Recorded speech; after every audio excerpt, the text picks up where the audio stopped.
E outra coisa, a gente ligou o ar e deixou as portas abertas. Foi para ficar mesmo, tá? O ar dá uma corridinha. Tá, então com a Janete. Boa tarde a todos, sejamos muito bem-vindos a esta Casa Espírita, que possamos então refletir juntos sobre a temática desta tarde. Nosso tema hoje, o cálice das epidemias. Diante deste assunto, desta preocupação que estamos vivenciando, desta epidemia do coronavírus, vamos buscar alguns textos da doutrina espírita, alguns textos das obras básicas que nos expliquem um pouco o porquê desta situação e que possam acalentar os nossos corações para que não entremos em pânico, para que tenhamos uma maior tranquilidade diante desta situação que talvez nem todos nós tenhamos vivenciado antes nas nossas existências, ou ao menos tenhamos vivenciado somente à distância. Vamos ver então o que as obras básicas nos dizem sobre isso. Em o Evangelho segundo o Espiritismo, nos diz que nas grandes calamidades a caridade se manifesta e surgem generosos movimentos para reparar os desastres. Porém, ao lado desses desastres gerais, existem milhares de desastres particulares que passam despercebidos, como de pessoas em seus leitos de dor sem se queixarem. São esses infortúnios discretos e ocultos que a verdadeira generosidade sabe descobrir, sem esperar que venham procurar ajuda. Nós temos infortúnios de toda ordem, de diferentes espécies.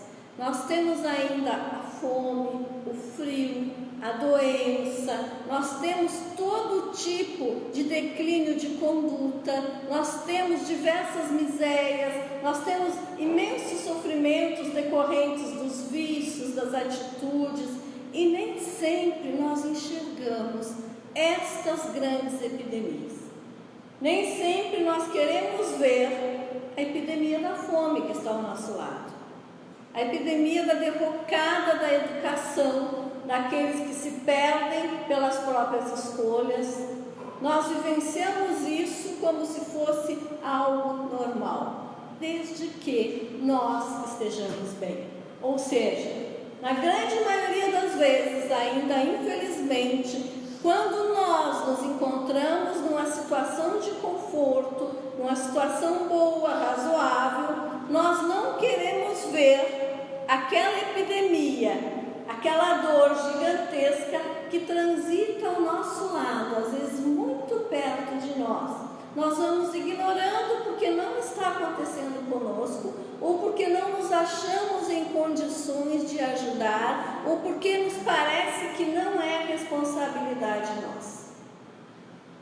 Muito bem, diante disto, muitas vezes, a lei de causa e efeito, a decorrência natural, nos traz uma situação que nos deixa em choque, uma situação que nos amedronta, justamente para nos despertar, não somente em relação a esta situação maior, mas principalmente em relação àquelas pequenas mazelas que nós não queremos ver no dia a dia, em relação à caridade que nós não exercemos. Então o Evangelho nos diz que nestas situações de desastre, a caridade se agiganta. Nós começamos a olhar para o lado e buscar alternativas de nos ajudarmos, de tornar a existência mais agradável para todos nós, de criar um campo de proteção para todos nós, porque é nesses momentos que nós percebemos que a tragédia de uma sociedade é a nossa tragédia pessoal, que aquela dificuldade que pode atingir um grande número de pessoas ao meu redor pode me atingir, pode de repente estar dentro do meu lar, estar no meu familiar, estar no meu dia a dia. Então nós despertamos de uma maneira forçada para a necessidade da caridade. Em o Evangelho encontramos ainda esta expressão, os espíritos só podem aspirar à felicidade perfeita quando são puros, e nós ainda não somos.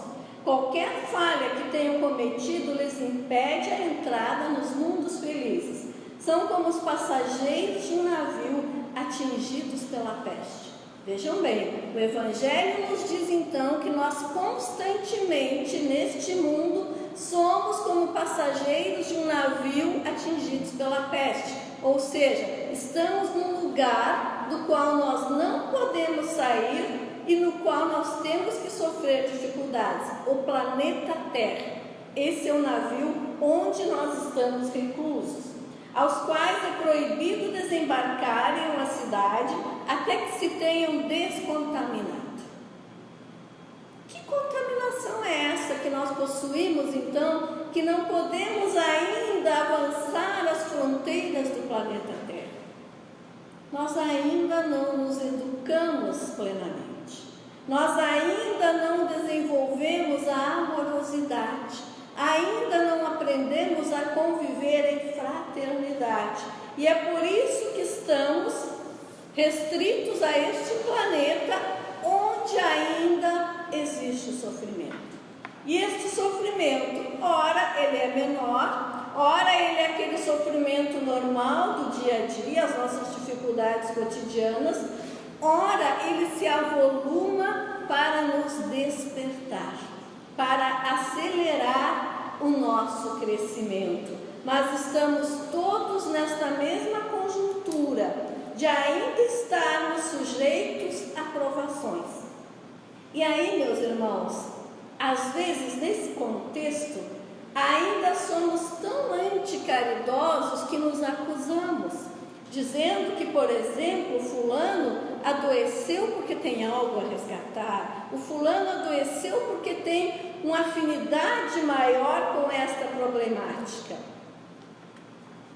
Espíritos mais evoluídos que estiverem encarnados aqui neste planeta, neste momento, também estão sujeitos ao coronavírus, como estiveram sujeitos a todas as pestes que a humanidade já suportou. Eurípides Barçanufo, por exemplo, um dos espíritos mais evoluídos que já encarnou entre nós, morreu de uma destas pestes aos 30 e poucos anos de idade, em missão, espírito que não se encontrava em expiação. Então, estando habitando este globo, todos nós estamos sujeitos em determinada medida ao sofrimento que aqui se opera, seja em resgate das nossas faltas, seja suportando a missão a qual nós nos comprometemos, seja para resgatar aqueles que nós amamos, ou seja, somos todos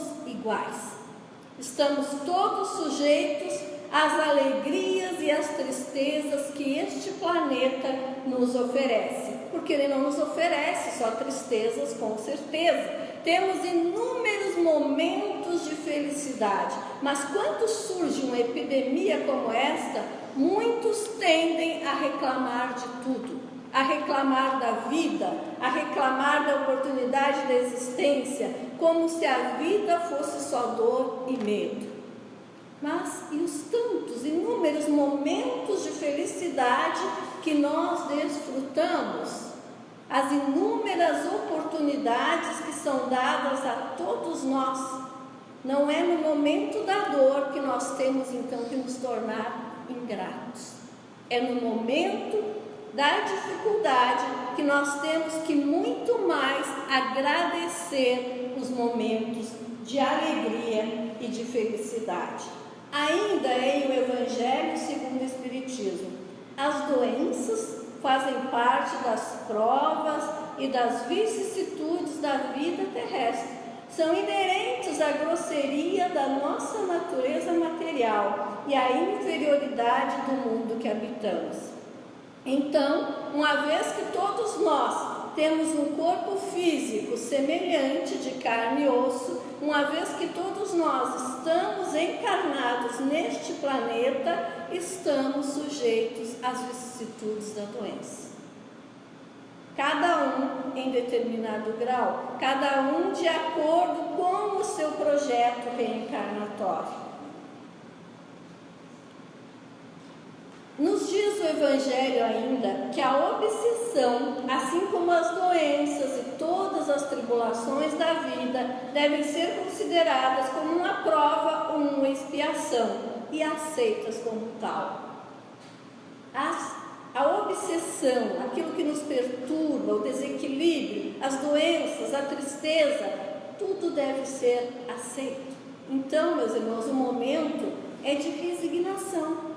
É de cuidado com a higiene, é de organização, mas é de calma, de resignação, porque se um de nós desencarnar amanhã por esse vírus, é porque chegou o momento do nosso desencarne e nós continuaremos vivendo na espiritualidade. Nada acontece que não esteja no nosso projeto reencarnatório. Então, aceitemos as condições, busquemos a cura, a medicação, mas tenhamos resignação, sem pânico, sem desespero, sem atropelar os nossos anseios, vivenciando um dia após o outro. Se essa gripe, se esse vírus penetrar no nosso lar, tenhamos a fé de que vamos nos curar. Façamos o tratamento adequadamente, mas continuemos vivendo serenamente, com a mesma confiança de antes, nos fortalecendo a cada dia, porque Deus não nos desampara. Então não é nesses momentos de tribulações que nós vamos estar abandonados. Nós sabemos pela divulgação dos médicos que essa gripe tem diversos graus, para alguns ela é mais leve, para outros é mais severa, ou seja, para cada um de acordo com a sua necessidade existencial, mas que cada um busque a sua cura, principalmente pela paciência, acalmando o seu espírito, para que a agitação não prejudique o nosso restabelecimento físico, porque nós sabemos que as nossas emoções influem diretamente na saúde do nosso corpo. Nos acalmemos, confiemos na providência divina.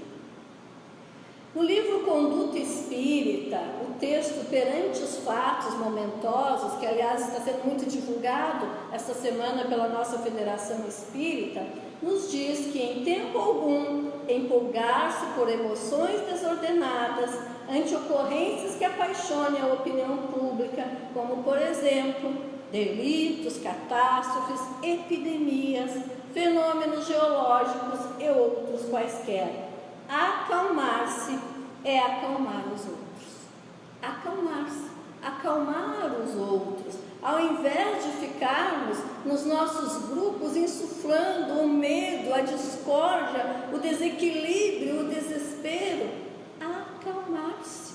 Porque se o vírus está no ar, nós estamos sujeitos a ele. Façamos a nossa higiene na medida do possível. Mas se adoecermos, acalmemos-nos. E acalmemos aqueles que estão ao nosso redor, aqueles que são mais suscetíveis às preocupações e ao desequilíbrio emocional. Sejamos então esse equilíbrio para aqueles que não o possuem.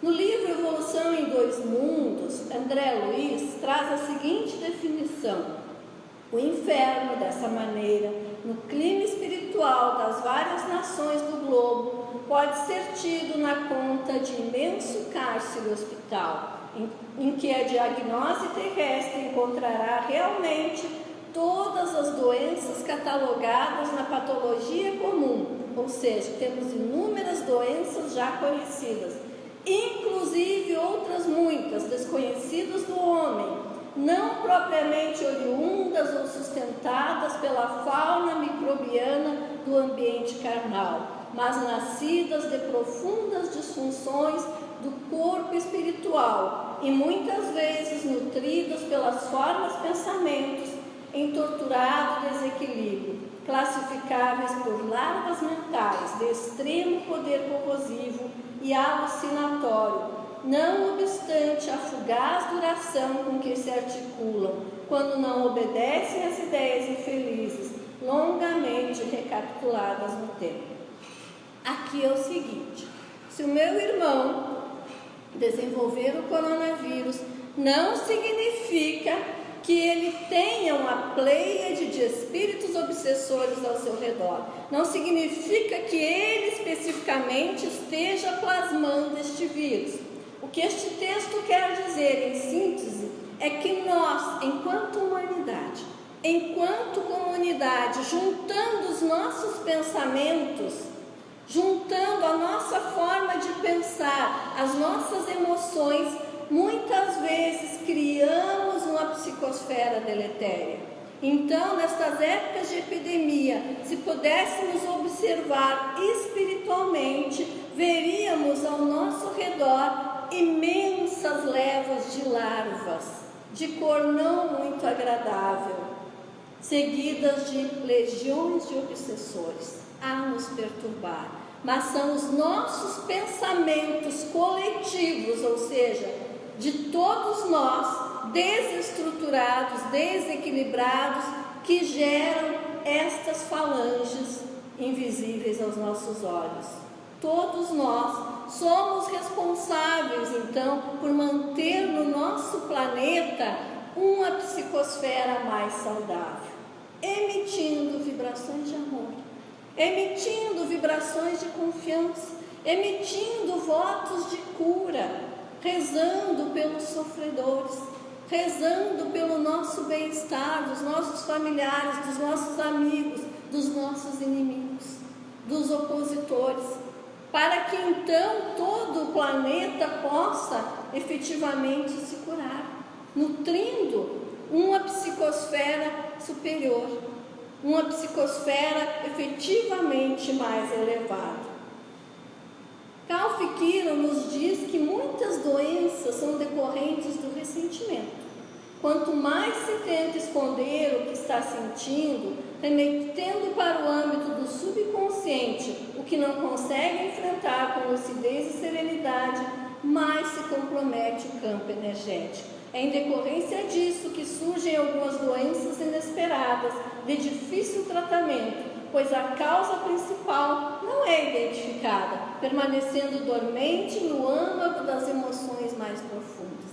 Nós desconhecemos efetivamente a causa primária destas epidemias, mas são as nossas emoções perturbadas, soturnas, escondidas, não trabalhadas, que geram em conjunto este ambiente que propõe que estas epidemias se desenvolvam, que proporciona que essas epidemias cheguem até nós. Mudemos então, modifiquemos as nossas emoções, a nossa maneira de agir, a nossa maneira de sentir, a nossa maneira de nos relacionarmos com o mundo ao nosso redor.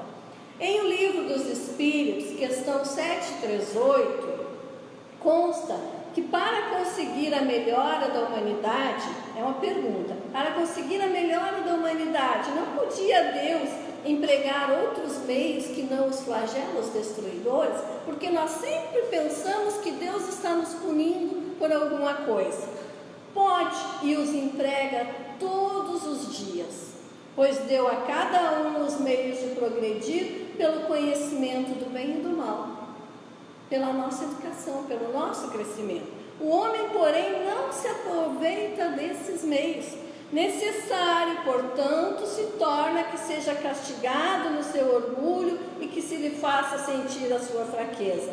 Mas aqui um parênteses, não é Deus que está castigando o nosso orgulho. É a lei de causa e efeito, é aquilo que decorre das nossas atitudes, ou seja, nós mesmos nos castigamos à medida em que não evoluímos. Nós mesmos nos castigamos à medida em que não praticamos o bem, em que não buscamos o conhecimento, em que não elevamos os nossos sentimentos. Mas esta opção não é apenas no campo individual, é preciso que todos busquem esta transformação. É preciso que toda a humanidade se modifique. Ainda em O Livro dos Espíritos, mas céus, tanto sucumbe o homem de bem como o perverso, como nós falamos no caso de Eurípides Barçanufo. Será justo isso? E a resposta: durante a vida, o homem tudo refere ao seu corpo. Entretanto, de maneira diversa, pensa depois da morte. Ora, conforme temos dito, a vida do corpo bem pouca coisa é. Um século no vosso mundo não passa de um relâmpago na eternidade. Ou seja, sob a ótica da espiritualidade, nada é tão grave quanto nós observamos em relação ao nosso corpo agora.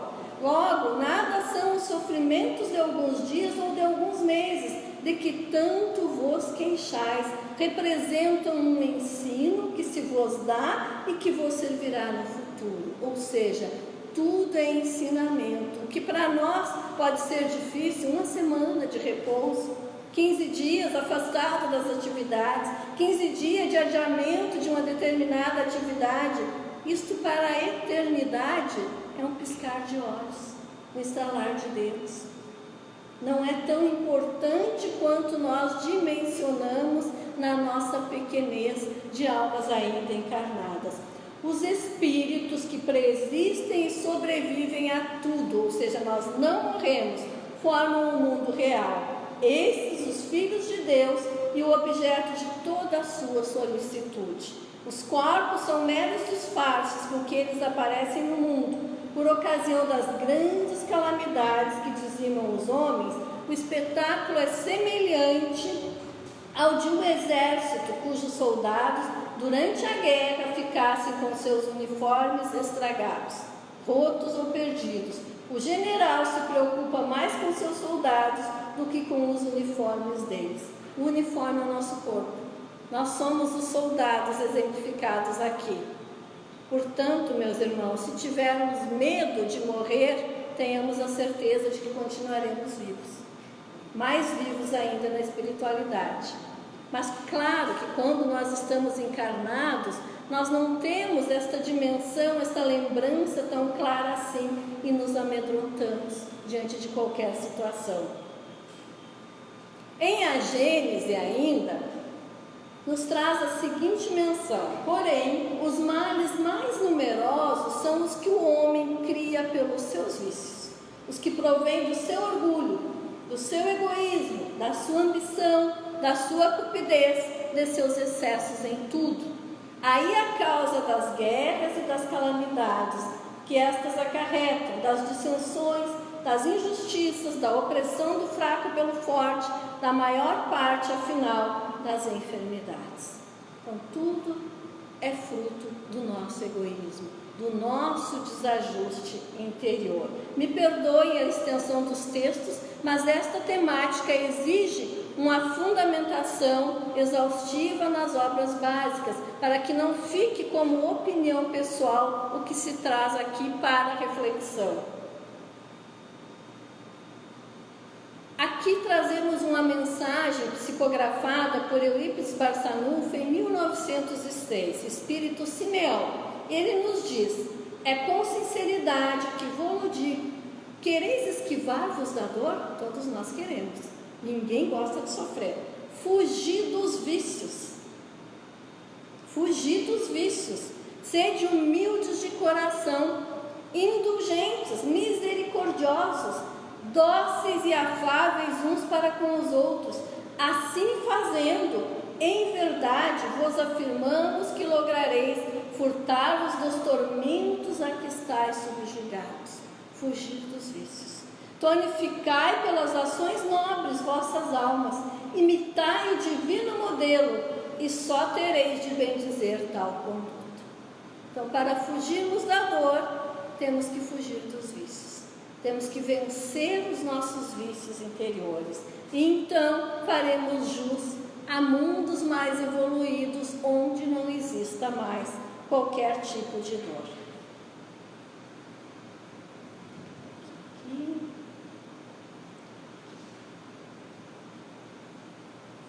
Desculpa, passei aqui. Essa aqui. Em A Gênese ainda nos diz: é de notar-se que todas as grandes calamidades que diziam dizimam as populações são sempre seguidas de uma era de progresso de ordem física, intelectual ou moral, e por conseguinte, no estado social das nações que as experimentam, é que elas têm por fim operar uma remodelação na população espiritual, que é a população normal e ativa do globo. Então, depois de cada fase de calamidade, o progresso. O ideal é que não precisemos mais passar por estas pandemias, por estas fases de sofrimento extremo, mas para isso temos que vencer os nossos vícios, remodelar o nosso comportamento, pensar positivo, iluminar as nossas almas, nos melhorarmos enquanto espíritos. Ainda em A Gênese, para o materialista, os flagelos destruidores são calamidades carentes de compensação, sem resultados aproveitáveis, pois que, na opinião deles, os aludidos flagelos aniquilam os seres para sempre. Mas nós somos espíritos. Para aqueles são chegados os tempos, porém, que sabe que a morte unicamente destrói o envoltório. Tais flagelos não acarretam as mesmas consequências e não lhe causam o mínimo pavor. Ele lhes compreende o objetivo e não ignora que os homens não perdem mais por morrerem juntos do que por morrerem isolados, dado que, de uma forma ou de outra, a isso onde todos sempre chegaram. Ou seja, todo o corpo físico vai morrer. E até lá nós temos que aprender, até lá nós temos que evoluir, até lá nós temos que nos cuidar, a lei de conservação, buscar a medicação, buscar o tratamento, buscar a prevenção, mas não nos amedrontarmos, porque nós somos espíritos, e espíritos não morrem, espíritos permanecem, espíritos crescem, evoluem, levam o aprendizado. Por fim, nos recordemos de que Jesus permanece ao nosso lado, de que nós não estamos abandonados em qualquer situação. Façamos a nossa asepsia, observemos os nossos sintomas, nos resguardemos se necessário, mas avaliemos nesses momentos de maior isolamento, em que nos afastamos um pouco mais uns dos outros, avaliemos as nossas atitudes. O que é que nós estamos sentindo que nos faz mal? O que é que nós sentimos que pode se transformar numa larva destruidora? Que emoção eu emito que pode contribuir para essa massa negativa que assola a nossa humanidade? E que emoção positiva eu posso construir a partir dos meus sentimentos, dos meus pensamentos, a fim de colaborar com a asepsia deste planeta, a fim de colaborar com eras de evolução, de regeneração, em que os sofrimentos sejam menores.